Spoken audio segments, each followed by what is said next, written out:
No. Okay. I think you beat me to it. So it's recording on your end. Okay. All right. All right. So, Okay. Quinn, Hi, introduce. Raphael. Nice to see you. Hello, Quinn. So, okay. So we met through Pace's program or challenge, I would say. Yes. Yes. And so, how did um, how did you come across Pace? I came across Pace very randomly, actually. I had quit my job, planning to go on certain endeavors. And that happened in March. And then in May, the course of travel I had chosen was not working out, and so I thought, okay, I need to come up with something new. I need to figure something else out because I did not want to go back to the 9 to 5 world. I, not to complain, all things considered, I had a good job, good job, and it was fine. It was 22 years there, 24 years in the industry, and I was just done, and just burnt out. So I quit. Um, and then I was talking to uh, my financial planner, I guess, for lack of a better word, was like, what do I got? Like, how long am I going to last? We need to crunch some numbers. I'm freaking out. I don't have a job. My plan didn't work out. Oh my God. And he's like, have you heard of this guy called Pace Morby? And I was like, no, I don't know any. No, who's this guy? Oh, wow. Your financial advisor turned you to Pace Morby. Yeah, he's like a wealth strategist guy. Not necessarily super well known, but he helps me out with some stuff from time to time. And yeah, he was like, yeah, have you heard of this guy? And he was familiar with Pace, I think, through his Instagrams and YouTube channels. So he had been following Pace. Um, he's not in real estate, so he's not a real estate investor, but I think he might be looking to go that way at some point, but his focuses are elsewhere. But he'd been Right. following him and watching him, and he's like, you should check this guy out. I think you might like what he has to say, and it might really work out for you. I think you're somebody who could do this, and just go check it out. He didn't really tell me much about it. He just said, go track this guy down and check it out. Right. So I did. I looked him up on Instagram and on YouTube and started watching some of his videos. And Right. he's just so engaging, and his confidence is very infectious. And at first I was like, oh, maybe it's a scheme, maybe it's oh, I don't know, whatever. There's so much crap out there, right? So you Right. just you Did never your know. financial did your financial advisor mention any any success stories from the other? No, no. In fact, he didn't even mention Gator or Sub2 or anything. It was just like, have you heard of this guy? Go check him out. I think you might like what he has to say. Like, that was kind of it. So, and I trust my advisor. So I was like, all right, well, let me go check this guy out. Sure. And so I kind of wrote back to Matt, and I was like, so, like, what do you know about? Like, have you actually done the program? Like, because I was like, am I going to get schemed here? Like, what's going on here? But in the end, I just sort of just watching him, I just thought, like, this just sounds really great. Like, this sounds like a really great opportunity. And I should just take the chance. I'm just going to go for it, see what happens. So I signed up for Gator, and I know nothing about real estate. I've done nothing in real estate. I'm not a real estate person, and I'm not a salesperson. So I was like, let me check this out. And the reason I think why Gator appealed to me was because, you can do it sort of in the shadows a little bit. It's a little more back end, um, and as opposed to being like super seller facing, or wholesaling or fix and flip, things like that, right? I was like, there's little EMD things that you can do, and like he says, get your foot in the door with small amounts and start out small and not overextend yourself. So I signed up for Gator and really liked everything that I was learning in it, and was like, this sounds really cool. Like, let's run with this and see how it goes. And here we are. So yeah, and that was probably in June, early mid-June. Unfortunately, I'm not as far as long as I'd like to be, because my wife and I decided to move to Oregon. So basically all of June and July were consumed with packing and relocating and unpacking. So I'm just now trying to get back into my Gator studies and continue those efforts forward. Right. As you get into the Gator studies, and maybe somewhere in the subtleness of the material and how to approach this real estate venture, have you, or you might, I guess I'm asking, have you seen anywhere where your previous work experience can benefit in this new endeavor? Good Do you question. want, and we've talked about this before, but I can't recall if you were on the research side of what you were doing. Tell us what you used to do. Yeah, so I used to work for an in vitro fertilization clinic. So IVF. So private medical facility in California that specialized in helping people have babies that were having difficulty getting pregnant. My specific role there was that I managed and oversaw all of the frozen tissue. People come in, they create embryos. The embryos get implanted back into the uterus, but there's tissues left over. There's frozen sperm left over. There might be embryos left over. All of those end up in cryostasis, and somebody sort of has to manage that inventory of tissues, or if people want to relocate it to another doctor's office, in some cases another country. I facilitated all of that. So yeah, how could my previous experience, I think it would help in the sense of I'm very like one of the things that's caught my eye is the transactional coordinator, which I want to look into when I get more through my Gator stuff, because I'm very detail oriented and I'm really good with paperwork, and I'm very organized. So I think being a transactional coordinator is something I might actually really thrive in and would probably enjoy doing. I like getting into that little like nitty gritty stuff, Right. Um, but honestly, the majority of my job was, funny enough, was talking with people and in a lot of cases calming people down. People that were really stressed out about whatever was going on with their tissues. I mean, this is somebody's biological material, and in some cases, it might be their last hope to have a child with their spouse or with their own genetics, right? So if that tissue is compromised, I mean, that's life changing. So Right. um, yeah, a lot of my conversations were actually just with the patients and I don't want to say counseling because that's kind of a big word, but just, talking with them through Sure. what their options were with their leftover tissues, or, how do they get it from point A to point B, and, things like that. And, Right. talking about concerns and scares and things. It's a very nervous endeavor to take on for a patient who doesn't know anything about the science, right? So, there's just so many questions and unknowns. And so it would be like you and I, going up with Elon Musk and, on one of his rockets, like, I'd be scared shitless. I don't know anything about rockets, but, Right. ask me to put some biological tissues in some liquid nitrogen and move it across state lines. That's fine. That's no problem at all. I can do that. Right. So, Right. yeah. That's fascinating. And what got you interested in doing that 20 years ago? That was just serendipity. I graduated college. I bounced around in various jobs. I was in restaurants for 15 some odd years because I started like super young as a teenager and did it all through high school and college and beyond. So, yeah, I was bouncing around and I wanted out of restaurants. I had my college degree now, and there was an ad in the paper for a sperm bank looking for a bookkeeper. And I had experience with bookkeeping because I worked for a catering company for a while and did their books. So I kind of thought it was a joke because, I mean, this would have been probably 2000, 2001. Okay.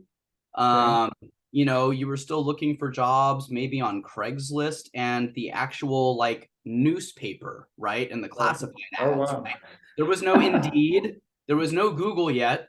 So it's like you were going through ads old school, and I came across an ad, and I kind of thought, I was like, oh, maybe this is a joke, like sperm bank, really, that's like something you see about in movies, like that can't be real. Right. But I thought, well, hey, I'll put in my application anyway and see what happens. And it wasn't a joke. So I spent 2 years at the sperm bank, and then I transferred to an IVF clinic after that, and spent another 22 some years. Oh yeah, 22, almost 23 years there. Um, Wow. yeah. So yeah, I mean, obviously it was a good place to be. I wouldn't have spent that long there if it wasn't. So Sure. it was time to move Totally. on. But yeah, I just kind of fell into it. If you had asked me in college, or even after college or any time, if I thought I would be working in the IVF industry, the medical industry in general, or specifically with, sperm and, frozen tissues, I would have, thought you were crazy. I didn't even know what that was, didn't even know it existed. So it was very, just like I said, I just kind of fell into it. Right. What, at some point you're like, this is not for me anymore. What was that point? That's a What was great the, question. right? I think, go ahead. Sorry. No. Oh Just yeah. what straw broke the camel's back? Like what? It was a lot of little things. The company that I was working for originally started out as more of sort of your smaller mom and pop medical clinic, but all of those doctors were reaching a retirement age and had to find a way to keep the business going while they were ready to retire. So it ended up getting bought out by a corporation. That corporation was kind of small at the time, but then just blew up. And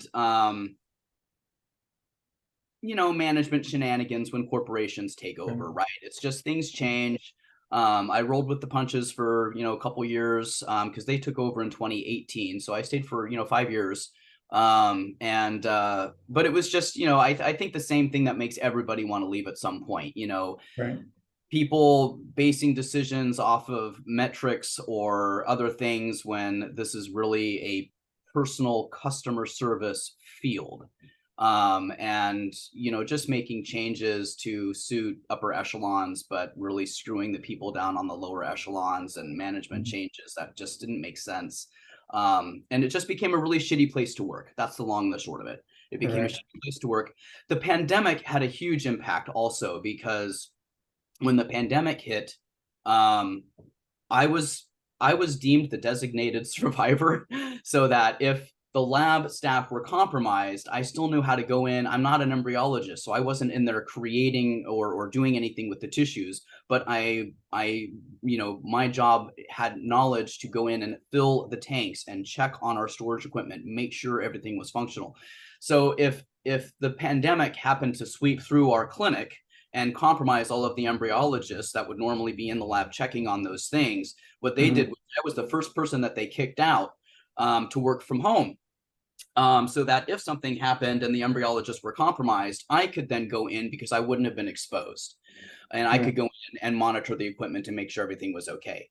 So the pandemic sent me home. And with that, I had 18 months of working remotely, life-changing experience. I had no idea how much of my life was getting consumed on my commute. I had a 35-mile commute in a very heavily trafficked area, so it took about 2 hours, an hour and a half to 2 hours to get into work and to get home, unless I was leaving at 4 in the morning and coming back at 1 in the afternoon, or coming back at 7 in the evening. There are bridges to cross. If there was an accident on the bridge, forget it. If there was a baseball game, which was right next to the bridge, a basketball game also next to the bridge, any number of reasons, and you could just be stuck in San Francisco for hours. Which is fine if you live there, but it's not great if you live in the East Bay, which is where I was. And I realized during the pandemic just how much of my life was getting sucked up and thrown away on the road, driving back and forth. That was almost 4 hours a day on the road, 5 days a week. My blood pressure was increasing because of just the angst going through the traffic.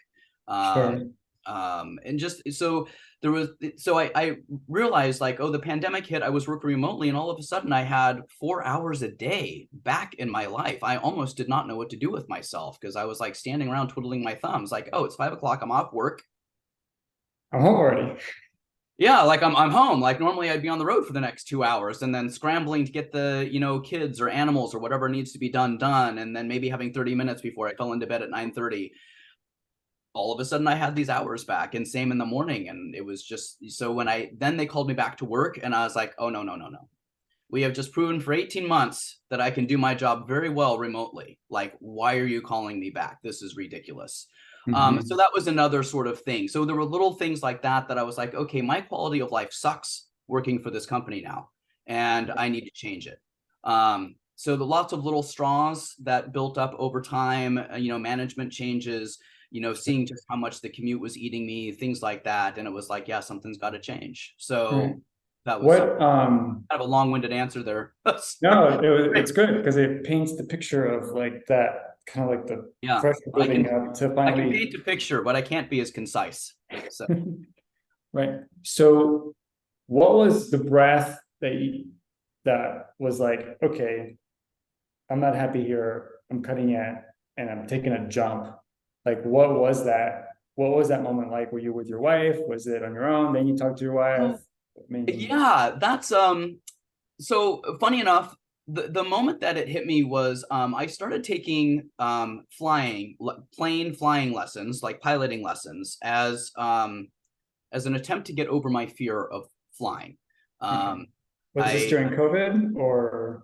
no, this was after the pandemic. This was actually just in like I want to say December of 2022. So it was actually pretty recently. Okay. And I took several flying lessons and I fell in love with it. And I thought this is what this is the outlet. This is the opportunity I have been looking for to get away from my current job. Like I knew I wasn't super happy at the job, but I was also very complacent. It was a good job. It was a regular paycheck. I could do it in my sleep. Um, So you were you know, tolerating your stresses. I was tolerating, right? And then, the pandemic hit and I realized just how much I was really putting up with that maybe I shouldn't put up with. I got called back. I dealt with it for a little longer. A friend of mine, we were talking about flying and fear of flying, and she's like, maybe you're really tactile. Maybe you need to get up and learn about the plane and feel the plane, and then it won't be as bad for you. And she was right. I got up, I took some flying lessons, I fell in love with it, and that was what changed my mind. Suddenly there was an opportunity, and it's not that I hadn't been looking for other jobs. I was looking at other jobs. I was working with like a career coach. I had redone my resume. But all the things that I looked at, I was like, oh my God, that sounds awful. Who would want to do that? Oh, like if I'm going to do that, I might as well just stay where I am. Like I know what I'm doing. I know how to do it. Like Jesus. And so I was looking at different fields and different industries, things where I could apply my skills, and they just all looked awful. And I just thought I just can't. Like if I'm going to do that, I might as well stay here. So the piloting sort of opened up this window and opportunity, and I was like, that's where I need to go. So I decided I was going to focus on the piloting. Unfortunately, there's a lot of information to learn for piloting. Anybody who flies knows that. And I could not focus on absorbing all of that information while I was super stressed out and overloaded at work. Because that was the other thing, like corporate was cutting positions and then just sort of pushing the load onto everybody else to deal with. And so we were all working more than we needed to. We were all stressed out. So I was like, okay, well, I can't do both. So I'm going to quit my job so I can focus on the piloting. So I gave them 4 weeks notice, quit my job, took 2 weeks office, went to focus on the piloting. And that didn't end up working out as I had planned because there was some medical complications on my medical exam that I wasn't aware of. And so the FAA was like, we're really sorry, like we can't clear you to fly. Wow. So, This is after you quit your job. yeah, I was like, oh shit. So I kind of like, I was like, oh shit, like what the fuck? I mean, that's when I called Matt, my wealth advisor. I was like, okay, wealth strategist. I was like, Matt, like, so this just blew up in my face, like, and I was like, okay, like, and then he was like, check out this guy. So the catalyst to get me to quit my job was that I found this other opportunity that I really enjoyed. I really loved flying the plane, and I thought this is it. Like I can focus on this. There is a shortage of pilots right now. I can just live off of savings for the next 10 to 12 months, get my piloting license, and then do piloting shit, live meagerly for a little bit, and then eventually get my commercial pilot license and go fly for an airline. That was the plan. So having that outlet and an opportunity that wasn't another boring desk job that all those other job ads that I was looking at that were just so like, no, I can't do that. So that was what actually got me finally to quit my job and put in the resignation. Like it wasn't that I hadn't been miserable for long enough. I had been plenty miserable for long enough. I was just dealing with it because everything else looked just as miserable. So Right. I might as well It gave stick you with a this it that gave I you a know. lifeline. It was like an oxygen Yes. coming in. Yes. Yeah. And even though that didn't work out, yeah, I'm like, okay, so that the piloting maybe didn't work out. Maybe it will in the future, maybe it won't. I don't know. But what it did then bring me to was Gator Method and Pace Morby and this whole community that I never would have gotten to if I hadn't quit my job and gone to learn the piloting in the first place. And then having that failed, called Matt, and Matt said, check out Pace Morby, right? So I wouldn't be here if I hadn't made that leap. And if it hadn't failed, right? I had to leave and take the piloting thing, and the piloting had to fail in order for me to get to where I am now, studying the real estate investment and working with the Pace community and such. So yeah, it was a bit of a journey, but here we are That's now. awesome, man. Yeah, yeah. For people who may be considering in vitro fertilization, what tips would you have for them? Ooh, okay. Well, you have so much knowledge there. Yeah. I think the first thing that I would say is expect delays. And I know that's not what anybody wants to hear, but that is the reality. It's kind of like buying a house, right? Like you go, you find the house, and then something comes up and you need a new inspection report, or something has to be fixed and then it has to be re-inspected or whatever. Like there's setbacks, right? So when you go in, there's always blood testing, and then sometimes that blood testing needs to be, maybe there's a vitamin or something you need to take for a little bit to boost something in your system. It might be vitamin D, it might be something else. Would this be for both this could be for both ends. Yeah, men and women both. So we actually worked with a urologist. He wasn't part of our clinic, but he worked downstairs, separate, had his own company. But I would say 50% of his patients also ended up being our patients one way or another. It goes both ways. So that's the other thing I would say. Like for the ladies, it's not your fault. Like it's not always the lady's fault. It's not always the guy's fault, right? It takes two to make a baby, right? So there can be issues on both ends. So if somebody's not getting pregnant and it's not working out, like don't sit there and blame each other or whatnot. Like go to the doctor together, find out what the issue is. It could be a sperm issue, it could be an egg issue, it could be something else. I mean, I don't know, but there's things out there. So sometimes something like taking prenatal vitamins or things like that can help. Well, they always help, but sometimes it can be enough. But generally, if you're going to IVF at that point, you've tried all of those things and you've been working with an OBGYN and it's not working, and they have now recommended you to go to the IVF clinic. But it takes time. And that's the thing. I think people come in and they're like, oh, I'm going to start the IVF with my next period and I'll be pregnant in 30 days. And it just doesn't work like that. It's probably going to take 2 or 3 months, because you've got to do all the pre-appointments. You've got to have the hormones checked. You've got to have other blood testing done. There's infectious disease blood testing that has to be done, because we want to make sure nobody's going to get contaminated with something along the lines. Even though you're married, things pop up. Just people cheat. We've had some great stories. We had one woman like punch her husband in the face in the waiting room. No way. He refused to give fucking guys, just don't be so dense, oh, I don't need to make a backup sperm sample. I can provide on the day. You know what, guys? No, you can't. I'm sorry. Sometimes you just can't. Performance anxiety happens. You're in a little tiny room. Nurses are all around you running around. They know what you're doing in there, right? I know. And you've got your noise canceling headphones and everything, but it's a mental game, and sometimes it's hard to get past that. And this guy refused to give a backup sample prior to the procedure. He could not produce the day of. You know what happens to eggs when there's no sperm to fertilize them?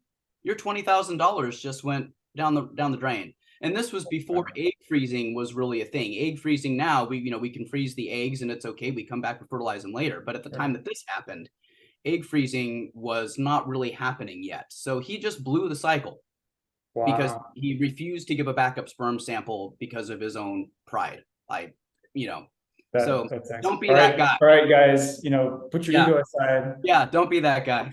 So yeah, you got to support each other. It's amazing how one of the things I would see over and over and over again is one partner doing all of the work. Making sure all the consent forms got signed, making sure the other partner got to their appointments, making sure the blood testing was done, making, everything. This is more of a psychology question. Would you know if in those cases where one partner was doing all the work if later on there was turbulence in that relationship? I wouldn't know that like in the end later on, because like I'm not necessarily, unless like they called me 2 years later and was like, oh, we need to figure out what to do with the embryos because we're divorced now.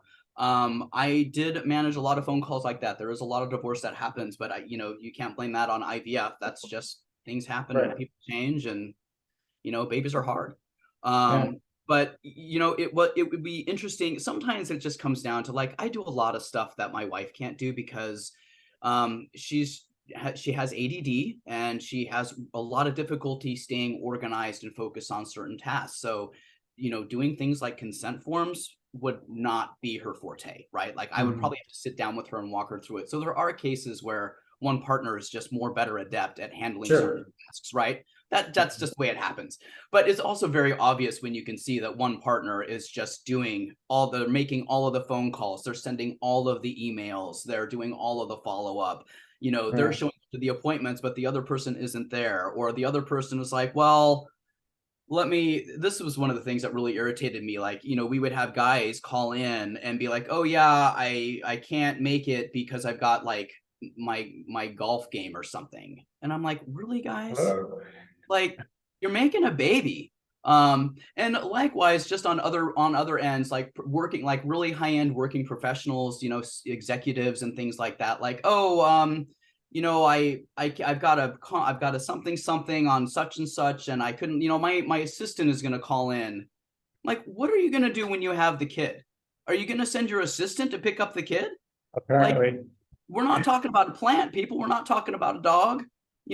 Like, so that was like, it was like, whoa. Like, I hate to be real with people, like, but I'm like, dude, sometimes the conversations we'd have, I'm like, did you really just say that? Like, you do know you're making a baby right now, and they're not going to wait for, you to figure out that your assistant needs to come because you didn't plan yourself correctly. Like, it sounds like I have a bit of a psychology background, so I'm always like getting people to if this is something that you really want to do, and are you just saying you want to do this for your partner, or is it something that you really want for yourself? Yes. Because then you see that separation of one You stream start of to the see work or that pull whatever. apart. Yeah. Yeah. And so I would say, if you're thinking of getting married or you think of having kids, do your emotional work. Yes, that is very, very good advice. Do your emotional work. And yeah, it's hard to say one way or the other. It was always very, very rewarding, when we just worked with such like genuine, kind, just desperate to be parents people. That was really all they wanted, and both partners were just so attuned to it, and they were just so happy when they got the positive result, and it was such a great gift and a reward to be able to do that. But I'm going to say in the last several years, I feel like I saw less and less of that. It was just more like people were going through the motions, but put their careers aside. They could not put, this meeting or that meeting or whatever was the executive something aside to either get to their appointments or get their paperwork signed so they could do their appointments or whatever it was. And it was like, are you sure you really want to be doing this? Because you're having difficulty prioritizing getting this done. And if that's the case, like, but yeah, there's a lot that IVF staff observe, because we work with both partners typically. So there's a lot that's observed that, just, goes unsaid, right? You observe it and you're like, okay, well, we're just going to move on. Like, this is what you want. So here we go. But yes, do emotional work. That's very solid advice. Yeah, it's a bit unfortunate to hear you say that it's kind of gone down that kind of, but yeah, it is. And like I said, I was also sort of on the back end of things. So quite often when I was talking to patients, it was, what are we going to do with our leftover tissues? And very often that was, we have divorced now, and what are we going to do? And that was always a really hard conversation to have, especially, divorces they're generally not pretty, right?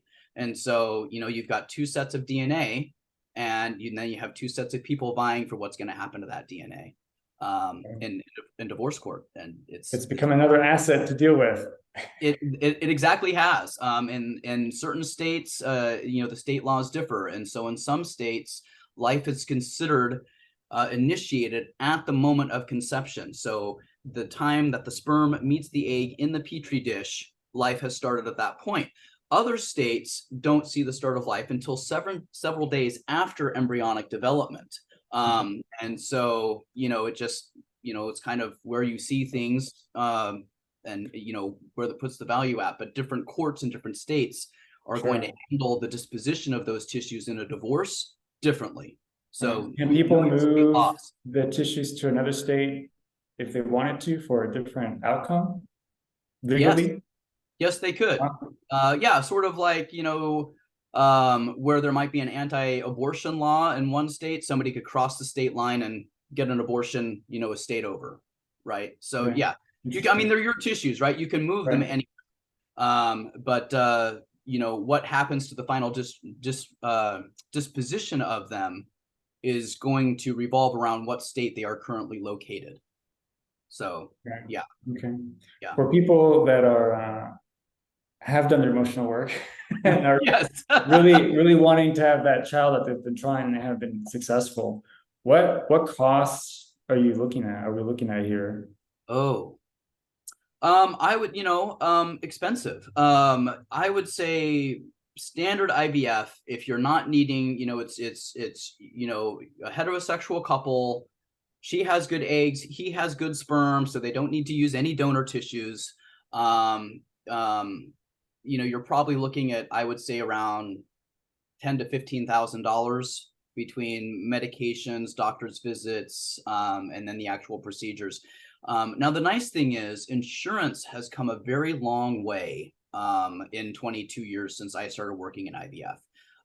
So there's a lot of insurance companies now that actually help cover the IVF expenses, or they cover the medications for the expenses. The medications are horribly expensive. That's, easily $3,000 to $5,000, $7,000, maybe right there, just the medications. Because the woman has to take, a bunch of medications basically to boost up all the follicles, right? Because you don't want to go in and just get one egg. I mean, you want to maximize what you can get, right? So the medications to get her ready for the egg harvest are rather spendy. And then everything gets billed out separately, right? So you've got your doctor's appointments and your ultrasounds and your blood testing, et cetera. And then you have your medications, and then you have your laboratory fees. And your laboratory fees are going to be like the egg retrieval and fertilizing the eggs and cleaning the eggs and preparing the sperm and inseminating the eggs.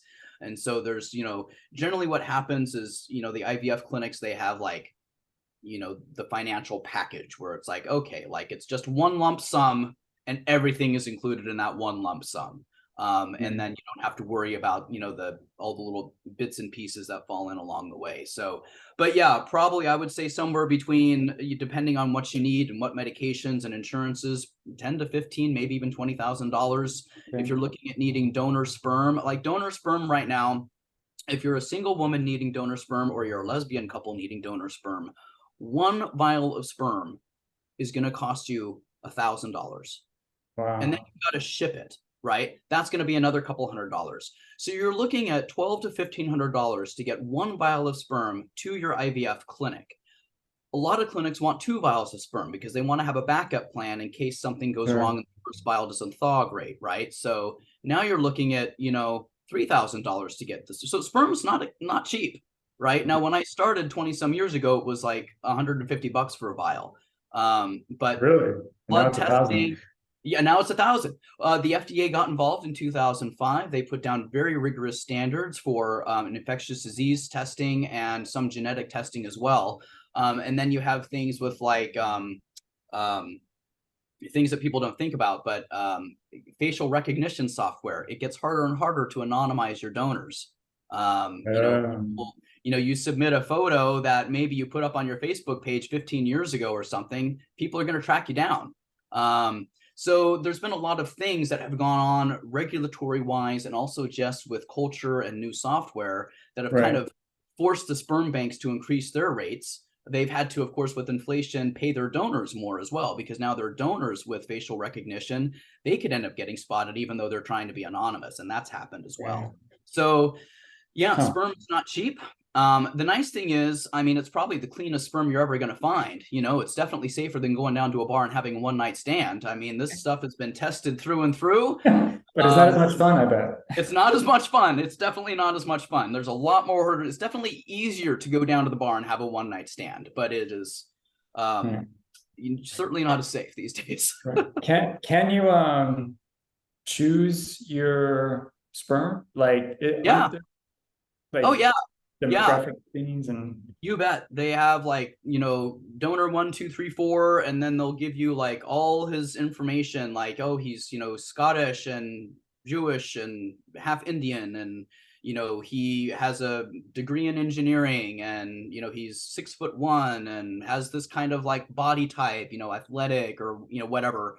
The donors actually complete very extensive questionnaires that go through, you know, interests and hobbies and uh maternal father, you know, maternal and paternal backgrounds, you know, back to the grandparents and siblings, et cetera, and so on. So they're actually, you know, pretty informative. right. That's actually one question I would get a lot is like, well, how do you know they're not lying? So this is what I would tell people that are looking for donors. Egg donor, sperm donor, doesn't matter. They really don't have a reason to lie. Sperm donors are paid based on deposit, not based on how quickly they sell. And the guys, well, the ladies too, they are vetted so many times over and over and over. I mean, they've got to come back for repeat blood testing. They are interacting with the staff regularly. If somebody is weird, they're going to get flagged. Like they're going to be found out. You know, if somebody is a problem, they're going to be found out. They go through the profiles with them. They ask questions. They do all this stuff.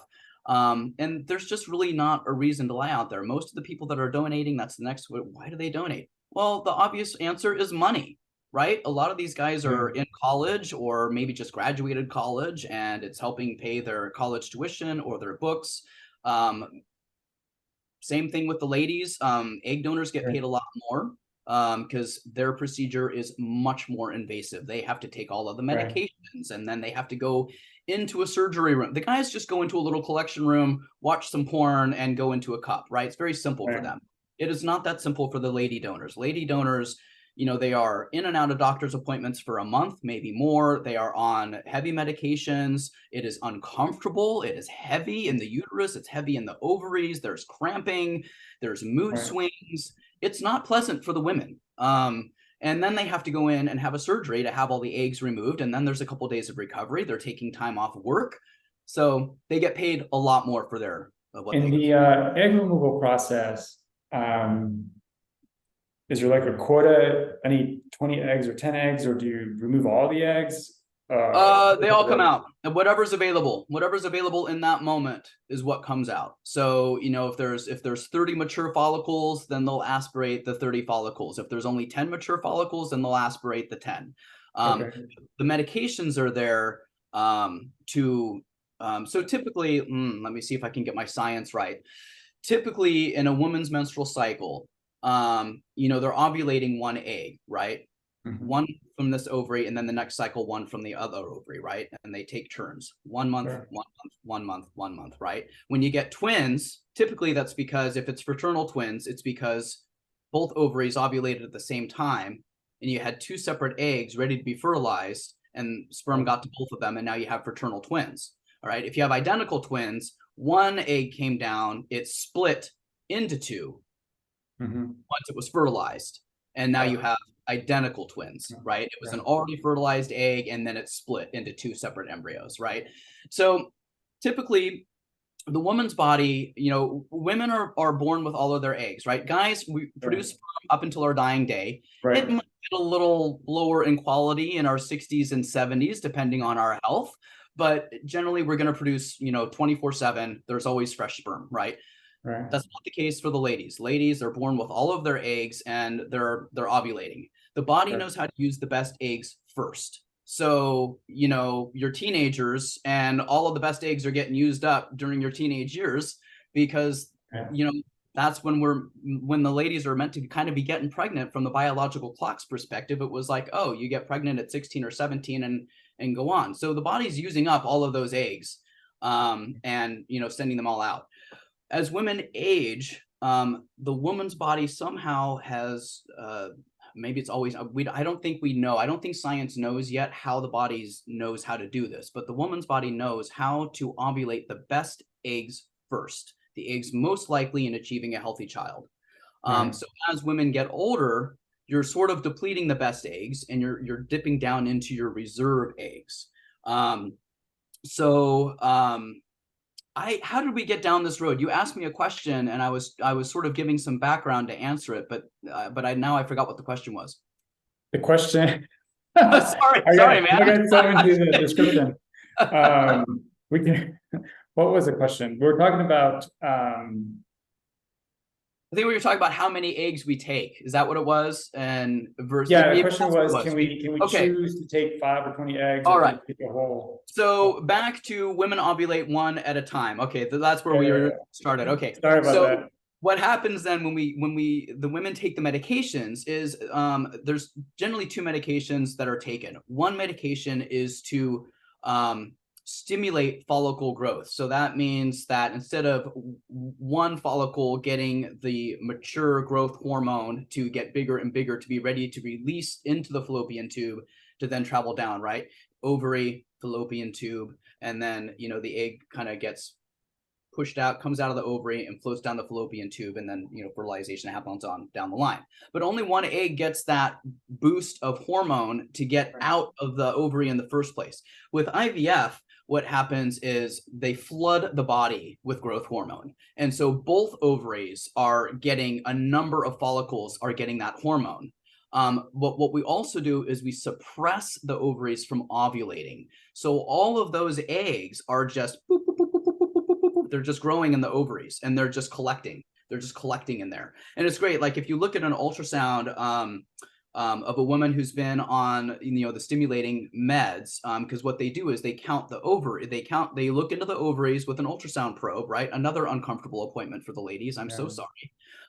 But they put a probe through the vagina and they put it, kind of use it to look at the ovaries, and then they're able to measure on the ultrasound how big the follicles are. And so you can see, all these little black dots in the ovaries on each side, and those are all the little eggs that are going to get harvested and retrieved. So what happens is the ovaries are flooded with growth hormone. All the follicles mature and develop. So instead of just having one little follicle that's going to ovulate out, now you might have 10 follicles on each side that are mature and ready to ovulate. And they're not ovulating because we're giving the body a suppressant saying, don't ovulate. We don't want you to ovulate. Right. Then, when it's time to harvest the eggs, then what happens is the woman goes into the operating room. It's a very light procedure. It's a very easy in and out. It's like 15 minutes. Okay. I was thinking it's going to be much harsher. No, from the woman's perspective, it probably is, but from the medical perspective, it's a very light procedure. Okay. We don't typically even use heavy sedation drugs. It's usually a conscious sedation. And I'm not going to explain the procedure. It might gross some people out. The long and the short of it is that, they end up aspirating the eggs with like a little needle from the ovaries. So the eggs never make it into the fallopian tubes. They just get aspirated out. So however many follicles got matured from all those medications, those are the follicles that are going to get aspirated out. Okay.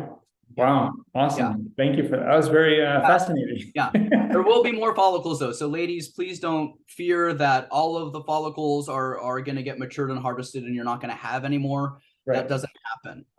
It's just that, the follicles that were there that maybe wouldn't have gotten all of the growth hormone naturally that your body makes, because only one follicle gets that. Instead, we gave enough growth hormone for all of those follicles to grow. So they'll still be producing eggs after this operation? There will be more eggs. They won't be producing new eggs because all of the eggs are already there, but they'll have more eggs to then, flood again with more growth hormone, even in whether it's another IVF cycle or just, and that's something that happens a lot where, people will go through 1 or 2 IVF cycles, 3 IVF cycles. Now they've got their kids, they're done building the family. And then all of a sudden I get a phone call being like, well, I'm 8 months pregnant. We weren't expecting that to happen. We had our kids, we had twins or, whatever the case is, we were done. And all of a sudden I got pregnant on my own. Like it, just that happens a lot too. It's like people like once the stress is off of creating the family and they've got their family, then all of a sudden it's like, oh, well, we couldn't get pregnant on our own. So, we don't need to use birth control or anything like that. And then, now you're just having sex for fun, right? That's when people get pregnant.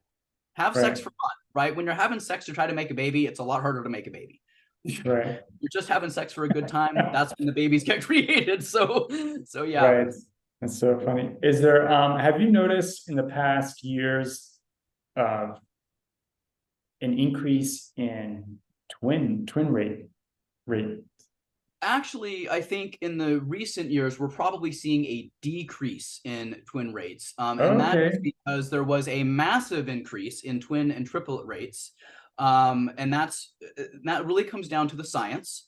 Many years ago, without getting too technical, many years ago, it was very standard practice that the embryos were developed to a certain stage, which we call day 3. And excuse me, typically 2 embryos were put back at that stage. And, 2 embryos were put back with the hope that 1 would take, right? And that was just sort of the odds. You were just kind of playing the odds. But what we were finding is that with technology and science getting better, IVF techniques getting better, more and more of those embryos were implanting and people were having twins. Sometimes 2 embryos were implanting and then 1 would split and then people would have triplets. So it's what's called multiples. So what the IVF community saw was this increase in multiple pregnancies, twins, triplets, and they went out to reduce those risks. So with the science getting better and embryology techniques getting better and being able to culture embryos a little bit longer to sort of weed out which embryos aren't going to make it, because it's a lot to put a woman through. Well, a family through, really. It doesn't, the woman is carrying it, so I feel like it is harder for the woman if she has to go through and undertake a miscarriage, even though emotionally it is also hard for the partner. But the woman is the one who's physically going through the miscarriage, right? And I just feel like it is tenfold for the woman that's carrying the pregnancy. But to put an embryo back that you don't know it's going to work or not, and then the woman's waiting for several days to find out if she's pregnant, and then maybe she is pregnant, and so you have elation, and then 2 or 3 months down the road the embryo doesn't work out and you have a miscarriage, and then you just have such defeat. And so these peaks and troughs of elation and then just defeat and hopelessness are very severe and they're very hard. So technology has actually afforded the ability to really weed out the embryos that are just, they're not, maybe there's a chromosome abnormality and it would just, miscarriages happen all the time. It's just that quite often it's so early on in the term, you don't see it, you don't know it. Woman has her period, everything goes out with the period, and that's that. You just don't know that you ever miscarried because you never really knew that you were pregnant in the first place. It just didn't pan out, right? Getting pregnant is difficult. There's a lot of DNA and chromosomes that have to match up to make things work, and it's a very complicated process. So I don't know how I got on this either. Geez, I go down tangents, man. I'm so sorry. I don't, you may think you're going down a tangent, but it's not. It's because it's all. I don't know anything about this, so it's okay. Well, that makes sense that this is kind of the build. It's but I don't know what direction we were going in. The decrease. You're saying the decrease in twins. Yes. Okay. So with embryology and modern, just things have really just in the IVF medical world, I feel like things have really just grown by leaps and bounds in probably the last 10 or 15 years. So now we're able to grow embryos out, to day 7. Day 6, and by that point it's really any embryos that weren't going to make it to day 5, 6, or 7, these would be the embryos maybe we were transplanting back on day 3. Now these embryos have had 2 or 3 more days, 4 more days to culture and see if they're actually going to amount to something. So now we can see that we're actually putting back a really hardy embryo that has a really good solid chance of achieving a pregnancy, as opposed to putting 2 embryos back with the hope that one of them might take. So being able to culture the embryos out has been a really great benefit to the IVF community and the patients as well, because now there's a little bit more hope that putting something back will actually sustain a pregnancy and result in a live birth, as opposed to putting something back that could result in a miscarriage. Now, unfortunately, it's not always down to the embryo to carry the pregnancy, right? It also comes down to uterine lining and the health of the carrier. And sometimes there's uterine lining issues. So you might have great embryos, but the uterus is just not capable. And it's just not, the embryo is just not able to implant onto that uterine wall, which is where it needs all of its nutrients and how it needs to grow. And so there's just no pregnancy. And that's when somebody needs to get a gestational carrier, aka surrogacy. Right. Yeah, people get surrogacy and gestational carriers mixed up a lot. The difference is that a surrogate provides the egg and carries the term. Okay. A gestational carrier, it's your egg, or maybe a donor egg, and your husband's sperm or your partner's, whatever the case is. They're just carrying the pregnancy. They're not actually providing the egg as well. So a surrogate, it's both their genetics because they're providing the egg and they're carrying that child to term, and then they're giving it to the new family, that they're providing the service to. A gestational carrier, they're not providing the egg. They're not genetically involved. They are simply carrying the baby to term because the woman cannot, for maybe she's had a hysterectomy, maybe there was a reproductive cancer or something that compromised. It could be age related, it could be fibroids. She could be 25 and have really severe endometriosis.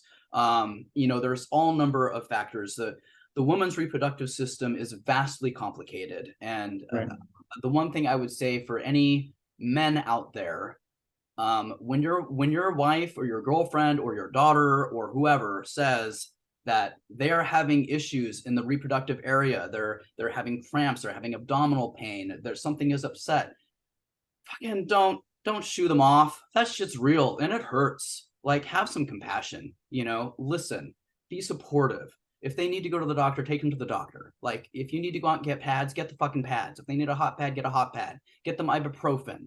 Like, I feel like I just hear so many guys sometimes, and I'm just like, oh my God, if you had to go through that, maybe you would understand.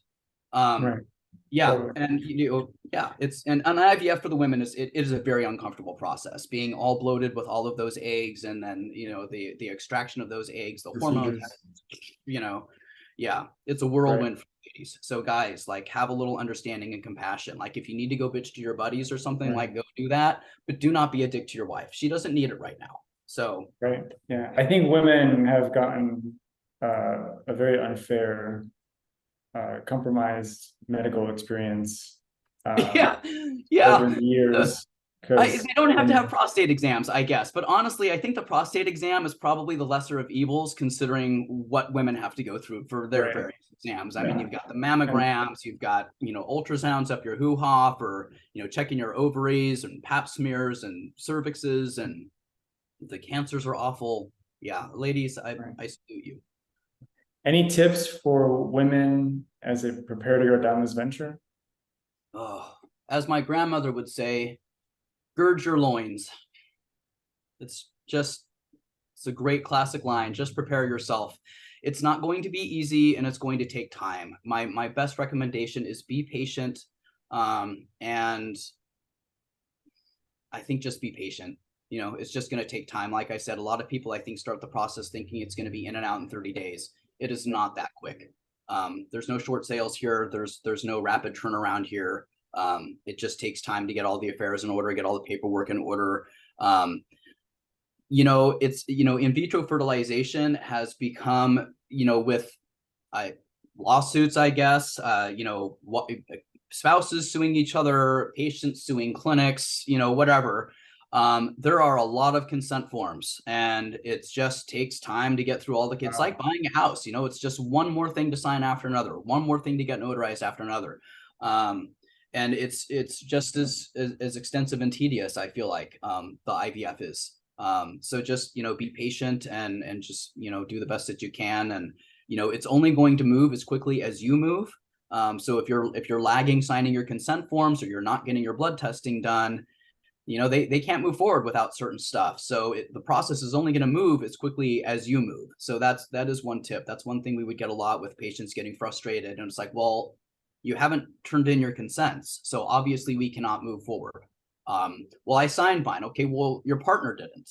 Okay, I'll email that person or whatever. Okay, well, we're missing this blood test still, or whatever the case is. It's just, be accountable. It's not always the IVF clinic's fault or your nurse coordinator's fault or the financial planner's fault or whatever. Like, a lot of times people need to be accountable and own up to the fact that they didn't do their blood testing, or they didn't sign the consent form, or they didn't do what they were supposed to do. This is back to the emotional work. It's yes, do the emotional work and have your affairs together, right? You're going to have medical records sent to the clinic. So get them in advance, right? Don't call the IVF clinic or your OBGYN's office and be like, oh, I'm having an ultrasound right now or in an hour. Can you please send over my 30 years of past medical records to their office? It takes time to collect 300 pages of medical records and send them over to an office. It can't just happen in an hour. And keep in mind that there are other patients that also need their medical records sent. So, that's something to be aware of too. Like, plan, prepare. You're going to have to send records. Get them together in advance so that when you call to make your appointment and introduce yourself to the clinic, you can say, oh, by the way, here's my records. Let me just send these to you so you have them on file. And now in 2 weeks, when I see the doctor, they'll have everything and they'll have had time to review it. Right. Common sense, Yeah. And that accountability piece is for not just women, also for men, especially men. Yes. Yes. Yeah. And quite often, I'm sorry guys, but quite often it's the wives that are going around trying to track down records, or it's the wives' records that are in. And I'm like, I'm sorry, like, your husband's account is entirely blank. I have nothing. I don't even have an email address for him other than the one that you provided. I tried to send him an email to confirm. He didn't write back. Communication's got to happen, so people got to participate. And it's really hard when you have one partner that's doing all the work and the other partner is just somewhere out there. Yeah. All right guys, step up your game. Step up. Partners step up in general, guys or girls. Like, it takes two. Any last word? I know we spent a great deal of time all on fertility. No, that was great because I actually know about that, so I was happy to. So that was very fascinating and very informative. Thank you. Thanks for asking. Is there, aside from the real estate, is there a way for people who might see this, who are curious, may have more questions, that they could reach you at a certain?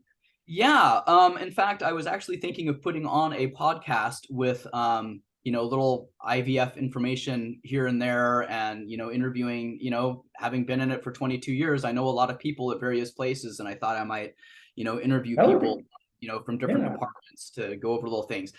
That hasn't started yet. I hope to get it up and running, but you can find me on Instagram under Quin VonAustin, Quin_VonAustin. So I'm on IG there. Spell it out, please. What's that? Spell it out. Yeah. And that's it. And hopefully I'll get that podcast up soon and I'll post it on my IG channel. People can track me down there. Sounds good. Any last words? No, thanks for having me.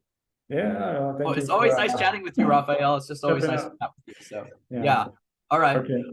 All right. So do you want to stay on? We can cancel the recording and stop that, but do you want to stay on and chat, set up our next thing? Yeah. Let me do that.